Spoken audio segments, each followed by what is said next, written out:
Hi, 7th grade. Here is your book talk for this month. Got some great ones to share with you today. The first one is a fantastic read by Mike Lupica, just a wonderful sports writer. If you've read any of his books, you know that you're not going to be disappointed. And this one imagines what it is like if you've ever been told that there's something you can't do. If people have ever questioned you or made you ask yourself, gosh, this is something I think I believe in, it's something that I think I know that I can do, and people are questioning that. You are going to relate to this story. Our main character is 12-year-old Alex, and football has been her passion for as long as she can remember. She's watched games with her dad, big fans of the Steelers. They have thrown around the football in the backyard, ever since she could walk, really.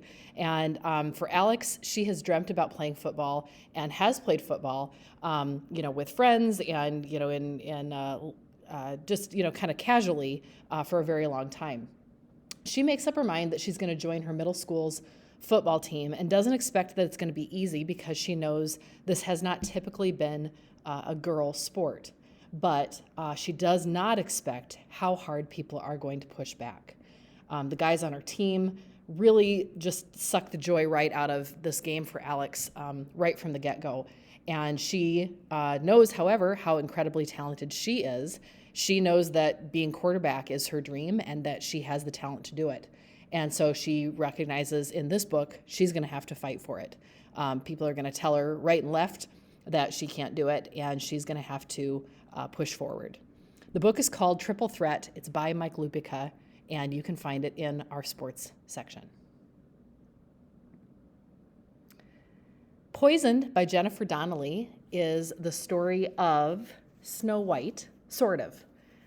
If you've read any of Jennifer Donnelly's kind of fairy tale versions, you know that they have a lot in common with the fairy tales that you may know and love, but also they really take a very hard turn in terms of doing something really different with the story. Let's hear from the author here on this one to tell you a little bit about how she has taken this classic fairy tale story and turned it on its head. Hi, I'm Susan Bennett, the original voice behind the world's most famous assistant, Siri.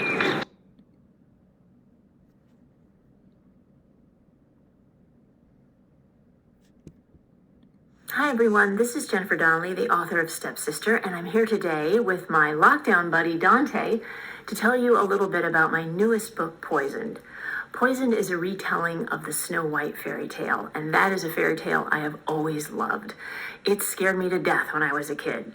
Not so much because of the evil queen and the poisoned apple, but because of that mirror. Because it talked and it spoke in this spooky, hollow voice, and it told the queen everything that she wasn't, and she believed it.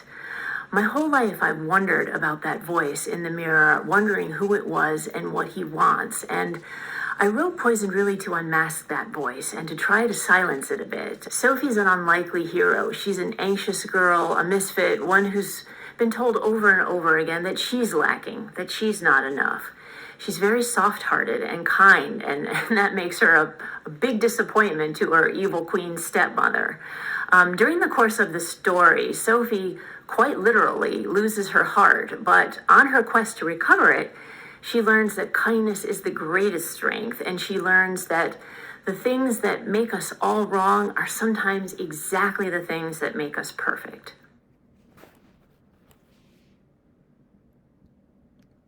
If that one sounds good to you, you could check out that one. We also do have Stepsister in the library as well, in case you've already read Poisoned. For something lighter, by Casey West, you can take a look in realistic fiction, really for any of her books. But this one's called The Fill-In Boyfriend. And it's the story of Gia, whose boyfriend Brad dumps her in the parking lot of the school dance. It's actually their high school prom, the dance, the big one. And she has to think fast because she's been telling her friends about this boyfriend of hers for months. They've not met him because he, I think, attends a different school. And she's expected to walk in with him, right, to this dance. So she does the first thing she can think of. She sees this cute guy waiting to pick up his sister, And she asks him if he will just come to the dance with her for a few hours and be her fill-in boyfriend, kind of pretend that he is her boyfriend for this time being. And he agrees to do it. The thing is, what happens in the aftermath is not what she expects. Days after the prom, she's expecting that she's going to win back, Brad, that things are going to work out with him, everything's going to turn out okay. But it isn't Brad that she's thinking about. It is this other guy, this guy who stood in for a couple of hours, went to the prom. She finds that she's actually falling for him. And just as that's going on, Brad comes back into the picture. If you like a complicated love triangle, a romance, a relationship story, The Fill-In Boyfriend would be just the right book for you. King and the Dragonflies by Kaysen Callender. Oh my gosh, this book. The author is going to talk about this story. I don't think I could do a better job. I will let Kaysen tell you about the story.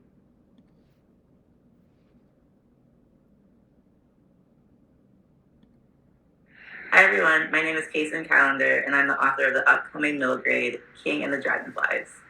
King and the Dragonflies is about 12-year-old Kingston James, who believes that his brother Khalid has turned into a dragonfly after he tragically passed away. King and his parents are devastated by grief.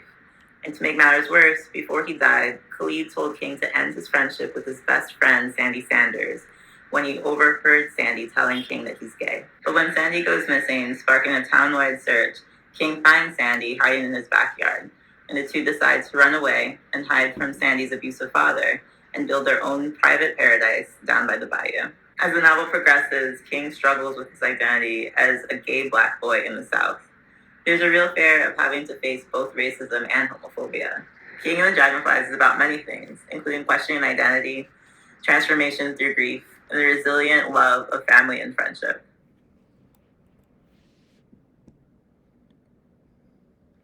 They have written such an incredible story. King and the Dragonflies by Kaysen Callender. Cannot recommend this one enough. It is just an incredible read, and I highly, highly recommend it. Please, please pick up this story. When You Trap a Tiger by Tay Keller in our fantasy section. This one, if we had a whole other section called Magical Realism in the library, this book would probably be right at the top.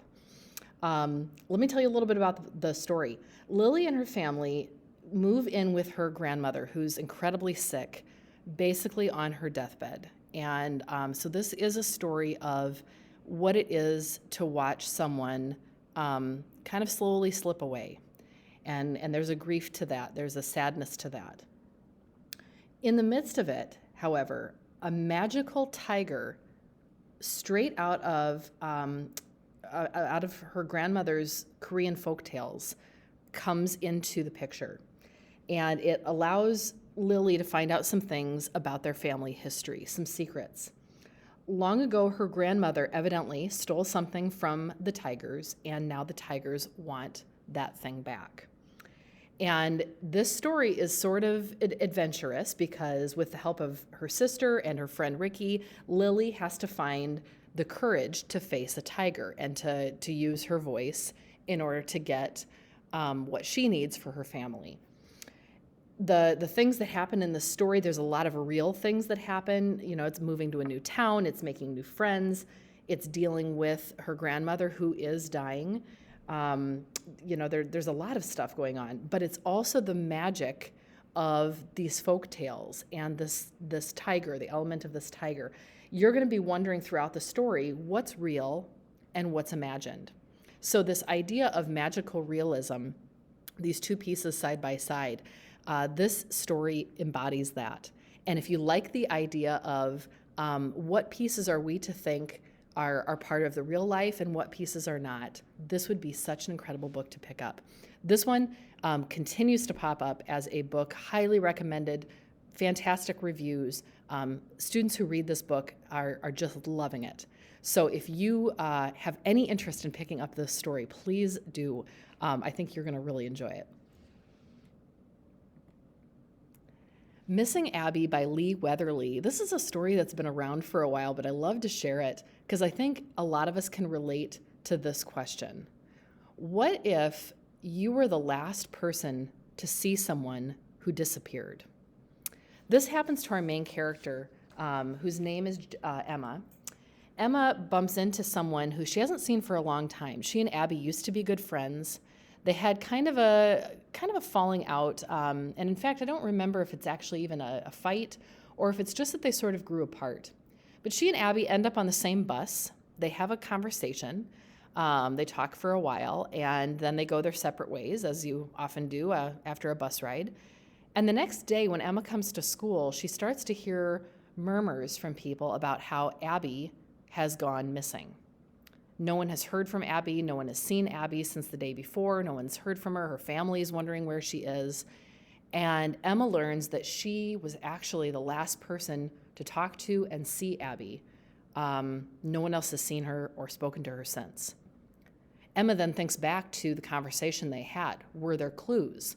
Were there things that Abby talked about that maybe Emma knows and could tell the police? Are there any things that would, Emma could tell them that would help lead to finding where Abby has gone? And the more Emma thinks about it, the more she thinks potentially she might know something. Take a look at this mystery book if you have those questions and want to know what happened to Abby, where could she have gone, and help Emma solve this mystery.